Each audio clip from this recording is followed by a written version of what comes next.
थोड़ा कुछ शर्त है। वो शर्त क्या बोले तो इस मांगरोल का अंता विधानसभा का जनता को मुस्लिम रहे, वो दलित रहे, नहीं तो बैकवर्ड कम्युनिटी का रहे, नहीं किसी एक इंसान को तकलीफ हो गया तो आप सामने आके खड़ा होना पड़ेगा।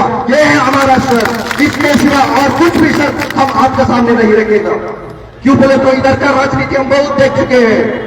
अभी हमारा भाई बोले जैसा तेज पत्ता का जैसा हमारा कम्युनिटी को इधर यूज कर रहा है, अब नहीं चलेगा। अब हमारा वोट का ताकत हम दिखाएगा। क्यों इधर का कांग्रेस प्रत्याशी को जिताना है? इससे पहले बीजेपी का कैंडिडेट को कौन सपोर्ट किया है? उनका चुनाव खर्च के लिए पैसा कौन दिया है? उनका डोनेशन कौन दे रहा था? वो अभी कांग्रेस का कैंडिडेट है। ये है कांग्रेस का सेक्युलरिज्म। ऐसा सेक्युलरिज्म हमको नहीं चाहिए। दूसरा बीजेपी को छोड़ो, नफरत का राजनीति फैला रहा है। हिंदू मुस्लिम इसके सिवा उनके पास कुछ भी नहीं है। और बुलडोजर पॉलिटिक्स चलाकर घर दबाने का यही काम करता रहा है। हिंदुस्तान को एक कर हिंदुस्तान का जो दस्तूर है, हिंदुस्तान का जो धर्म निरपेक्षता है, उसको मिट्टी में डालकर ये लोग आगे बढ़ रहा है। डिक्टेटरशिप का एक सियासत बीजेपी कर रहा है। ये बीजेपी और कांग्रेस सिक्के का दो पहलू जैसा है। इसको हम समझना है। इसको समझकर एक बदलाव लाना है। हम वो बदलाव नरेश मीणा जी का रूप में ये अंता विधानसभा में हम जिता के उनको विधानसभा में भेजना है।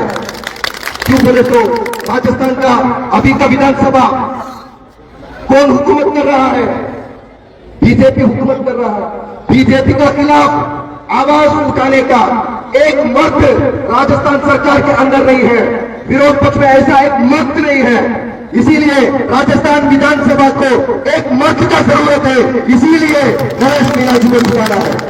उनका भाषण, उनका ताकत, उनका हिम्मत आप सब लोग सोशल मीडिया में और उनका एहतजाज में आप देख चुके हैं।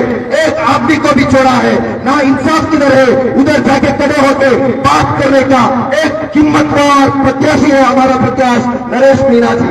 ऐसा आदमी को जिताकर हम विधानसभा में भेजेंगे।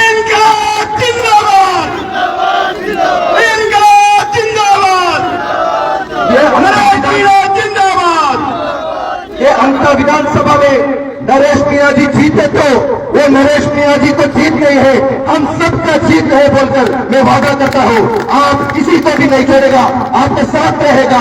आपका बेटा बनकर आपका ये विधानसभा को, हर विधानसभा का हर कोने को उन्हें पूछेगा। आपका प्रॉब्लम्स पूछने के लिए आपका घर तक आ जाएगा। ये भरोसा social democratic party of India को है। इसीलिए हमारा समर्थन नरेश मीणा जी को है। उनका चुनाव चिन्ह है, उनका निशान है गन्ने का निशान। सीरियल नंबर 9 में रहने वाला गन्ने के निशान को आप 11 तारीख को वोट डालना है। इधर कांग्रेस का फॉलोवर्स है, बीजेपी का फॉलोवर्स है, सब लोग ये करबला मैदान में आ चुका है। बोले तो आप सब एक बदलाव का राजनीति को आप चाह रहा है। दूसरा पार्टी का जनसभा में आने वालों को 1000-2000 देना पड़ेगा। इधर आए हुए लोगों को, कितना लोगों को 1000-2000 मिला है? जरा हाथ उठाओ। कितने लोगों को मिला है 1000-2000?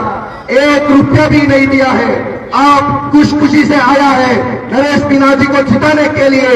आप एक नियत करके आया है, वो नियत का नतीजा है। ये करबला मैदान अभी बढ़ चुके हैं। ये मांगरोल का करबला मैदान बढ़ चुका है। बोले तो वो नीतीश मीणा जी का जीत पक्की हो चुका है बोलकर मैं बोलता हूँ। ये मैदान बन चुका है। नीतीश राणा जी जीत चुका है। इंशाअल्लाह 14 नरेश मीणा जी जीत चुका है। इंशाअल्लाह 14 तारीख को हम सब लोग ये जीत को एक जश्न मनाएंगे। आप सबको शुक्रिया अदा करते हुए नरेश मीणा जी आप आगे बढ़ो, हम आपके साथ हैं। जय इंडिया, जय एसपी। एसबीआई के नेशनल सेक्रेटरी ज्ञान साहब।